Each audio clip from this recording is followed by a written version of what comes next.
Tough talk for a fellow with a small cock.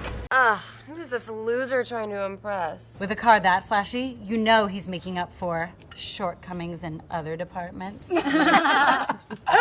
Now this is obviously a satiric joke, but the representation and dimension of the male organ in media is not really a secret phenomenon. It's everywhere. You've probably seen it before. That must be Lord Farquaad's castle. That's the place. Do you think maybe he's compensating for something? Sometimes you see it being represented by guns, monuments or buildings, and even aliens. In philosophy and psychoanalysis, this idea goes way deeper than just a joke. Now I've tried to understand it and I've tried to make it as simple as possible to be able to explain it, so bear with me. For Lacan, phallus is the signifier of castration, quite literally. So, having a phallus means, in the symbolic logic, not at the level of the real, of course, being castrated. First, we gotta understand what the phallus exactly is. When you're born a boy, life welcomes you with a gift. The phallus, or right now let's call it a wand. And then while growing up, you realize this wand is connected in society to a set of rules. If you follow these rules, it gives you a certain power in society, or a privilege. Now these rules define what masculinity and being a man is. If you break these rules, you will be mostly judged by other men, other owners of the wand or the phallus. As a man, you're expected to have a certain level of aggression, a certain level of domination, a certain level of having no feelings or not expressing those feelings, because you still have them even if you don't let them out. What starts as biology, like something you're born with, becomes your identity. At the same time, it becomes a huge reason for competition and for berating other men in trying to be the bigger man. It's not about proving how big it is, it's more about proving that you actually have one.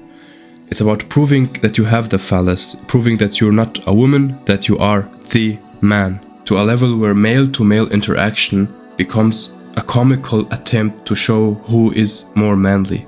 I love protein. I know you love protein. I love protein too. Yeah, protein rocks. Are you guys talking about protein? I love protein. I love protein too. We know you love protein.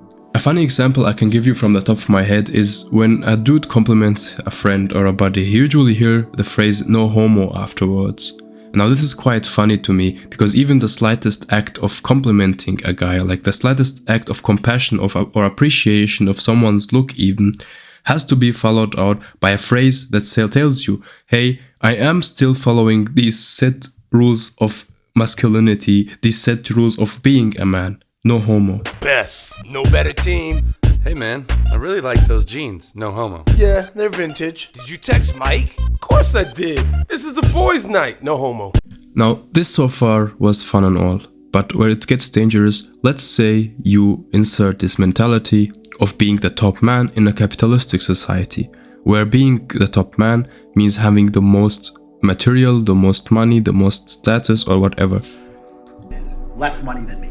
Because I, Tate, Lord of Earth, set the bar. I set the difference between rich and poor.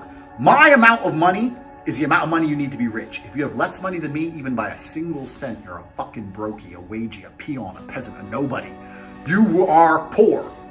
Now project this to kids as the ideal of masculinity and what they have to do if they were born with a phallus, and you end up with carbon copies of Andrew Tate. Money. What did he say? What did you say, little baby? Girls should wear leashes like the dogs they are. Yeah. Now you have to ask yourself, your identity, what it means to be a man. Did you decide on that? Like, is it your imagination of what it means to be a man? Or did you just do and follow what this set rules of identity, of what they told you a man is?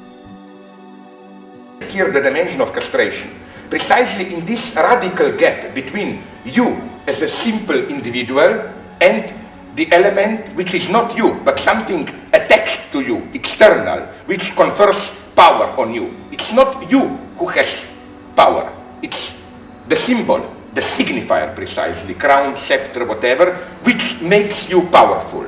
So again, in order to exert power, you have to accept this alienation, that it's not you, your power is really out there, in an element which is not originally you, which circulates around, which can be detached from you, and so on and so on.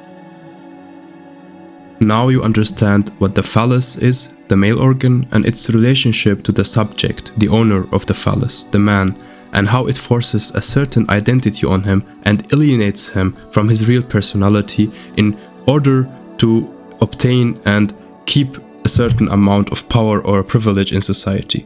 I would have loved to keep going today, but unfortunately I'm really sick this week.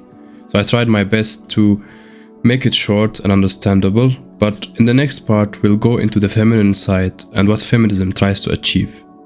Subscribe for more.